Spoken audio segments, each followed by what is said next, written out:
What's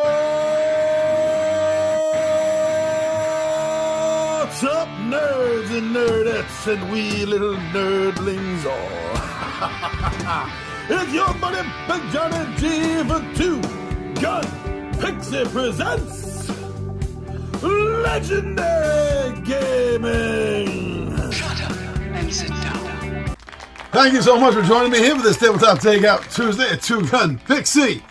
So this isn't a full review. This is more like me talking about bullet points of interest that I like, enjoy, love about a particular game that I've played. So remember, it's not a full-blown review style video, just points that I like. So let me tell you the points that I've been enjoying about Deadwood.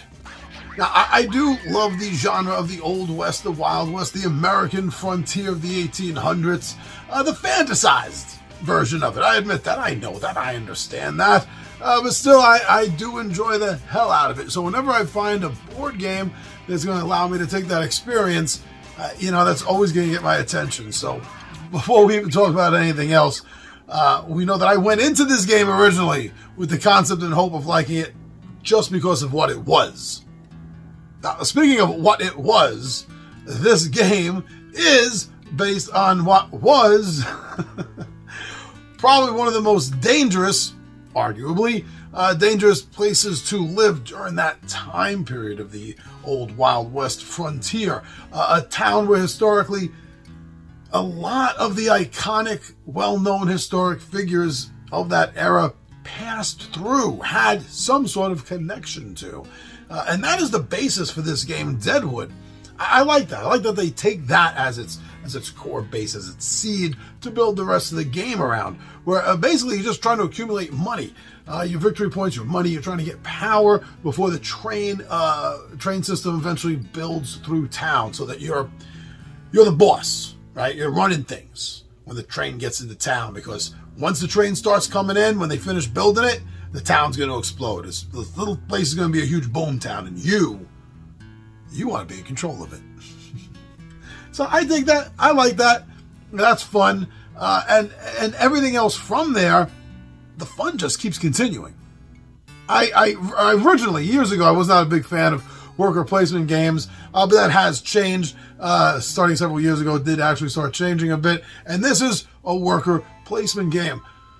Now, what I enjoy about this, and I've seen this in other Western games too, at least one other that I can think of, but the idea that not only is this, a game where you want to take control of an area, and usually in most games when you do that, the other players are SOL, right?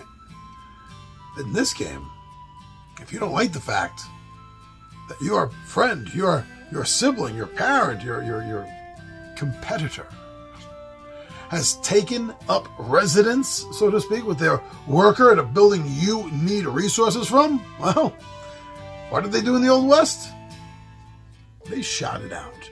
And you can, I like that, you can put a worker where there's another worker from another player already placed, and that player can either hop on his pony, literally in the game, hop on their pony and get the hell out of Dodge, or they can stand and fight you.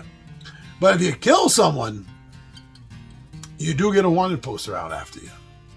So that's also a little thematically correct. I like the lawlessness, the chaos, but yet the little bit of consequence that's thrown in, and this game deals with that.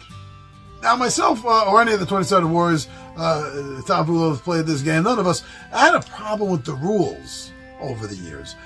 What makes this game tough, and obviously this is a point that I enjoy about it, is the strategy.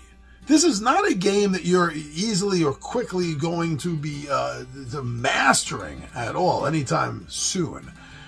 And that makes the game more fun, more playable, because now here you are having to create these plots, these plans, these strategies, and improve upon them. It's almost like evolution, right? One animal gets faster, the other animal learns to bank better on the turns. And so the race goes on, and it kind of feels like that a little bit. Thematically, they do a really good job of keeping this feel throughout the artwork of the game, throughout the components of the game. The artwork itself has a muted look, like a sepia of an old photo, you know, the sepia setting. It does. It has that feel, which adds to a little bit of the authenticity in your mind's imagination as you're building up the reality of the game in your imagination, the fantasy of it. And it does it. It helps bring that out a little bit more in the game. They weren't lazy. That they could have just not cared about, the particular nuances of the look here, but they did. They did, and it pays off. And I think you're going to notice that too. Now, the rules, as I said before, aren't really that hard. They're not that heavy. But what you may notice if you see the game is that the rulebook does look a little thick. Well, it is. But don't worry about that. It's not thick because of detailed, fidgety little rules. It's really thick like that because it spends a lot of time detailing on the different places that you can get involved in the game and get your workers placed in.